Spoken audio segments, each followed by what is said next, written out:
Zazaca'nın okullarda seçmeli ders olarak okutulmaya başlanmasıyla beraber bu alanda çok ciddi bir hareketlilik olduğunu görüyoruz.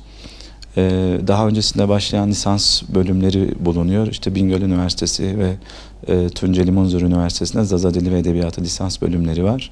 Bu bölümler Tunceli Üniversitesi 3 yıl, Bingöl Üniversitesi de 2 yıldır mezun veriyor. Ve şu anda Zazaca öğretmeni vasfıyla mezun olan ve pedagojik formasyonu da tamamlamış 100'ün üzerinde öğretmen adayı bulunuyor ve bunların da atamaları eğer gerçekleşirse Milli Eğitim Bakanlığı'na bağlı okullarda Zazaca dersini vermeye başlayacaklar. Tabii burada dersle beraber özellikle Zazaca ile ilgili yapılan çalışmalar, faaliyetler de bizim için önemli. Özellikle lisansla beraber yüksek lisans ve doktora çalışmalarının da yine ağırlıklı bir şekilde 2010'lu yıllardan sonra yapıldığını görüyoruz. Bingöl Üniversitesi'nde bu dönemde başlayan yüksek lisans çalışmaları var. Daha sonrasında ise doktora çalışmaları başladı. Şu anda hem yüksek lisansta hem de doktorada öğrenciler eğitim faaliyetlerine devam ediyorlar. Tabii burada öğretmen ihtiyacını şöyle özetlemek de gerekiyor. Özellikle okullarda dersi seçen okul yönetimleri ve dersi talep eden öğrenciler öğretmen ataması yapıldıktan sonra bu dersin hem ileriki dönemlerde seçilmesi hem daha sonraki yıllarda daha işlevsel bir hale gelmesi için öğretmen atamalarını bir gereklilik olarak görüyorlar. Bu anlamda da dersi seçen okullar norm kadro taleplerini Milli Eğitim Bakanlıklarına bildiriyorlar ve bakanlık da bu norm kadro taleplerini göz önünde bulundurarak atama yapıyor.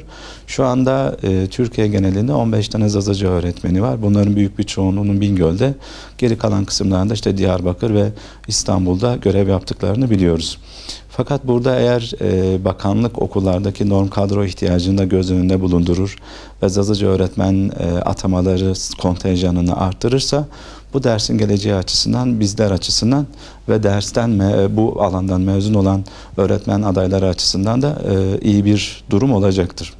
Tabii burada bir diğer husus ders kitaplarıyla alakalı. Bununla ilgili de biz Bingöl Üniversitesi ve Bingöl Milli Eğitim Müdürlüğü'nün ortak bir komisyonuyla 2017 yılında kitap yazım çalışmaları başladı. 2017 yılında başlayan bu çalışmalar 2018 Haziran ayında tamamlandı ve 4 tane ders kitabı hazırlanıp bakanlığa teslim edildi.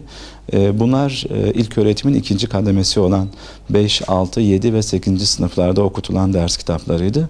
Şimdiye kadar bu ders kitaplarından 5. sınıf ders kitabı onaylandı, baskısı yapıldı. Şu anda dersi seçen öğrencilerimiz bu kitaptan okumaya devam ediyorlar. 6, 7 ve 8. sınıf ders kitaplarının ise Talim Terbiye Kurulu, bakanlık tarafından yapılan incelemeleri devam ediyor. Bu incelemeler bittikten sonra bu ders kitapları da onaylanacak ve sonraki yıllarda baskısı yapılıp okullarda dersi tercih eden öğrencilere gönderilecektir. Burada Milli Eğitim Bakanlığı'nın özellikle bu yıl içerisinde atamasını yapacağı 20.000 öğretmen içerisinden biz Zazaca'ya daha fazla kontenjan artırılmasını, okullardaki talebin göz önünde bulundurulmasını ve dersi talep eden okulların, öğrencilerin daha fazla öğretmen beklemeden, daha fazla öğretmen ataması yapılarak onların bu talebinin ve ihtiyacının giderilmesini istiyoruz. Çünkü Zazaca bu ülkenin, bu toprakların kadim dillerinden biridir. Asli unsurların asli dillerinden bir tanesidir. Bu dilin korunması, geliştirilmesi, gelecek kuşaklara aktarılması için eğitim önemli bir araçtır. Bu eğitimin iyi bir şekilde kullanılabilmesi, bunun yaygınlaşmasında en temel sebebi, en temel faktörüne devlet tarafından bunun desteklenmesi, bu ihtiyacın göz önünde bulundurulması ve buna dair politikaların üretilmesidir. Şu anda da bizim için en elzem olan politika, en elzem olan destek özellikle öğretmen atamalarında Zazaca'ya daha fazla kontenjan verilmesi ve bu alanda daha fazla istihdamın sağlanmasıdır.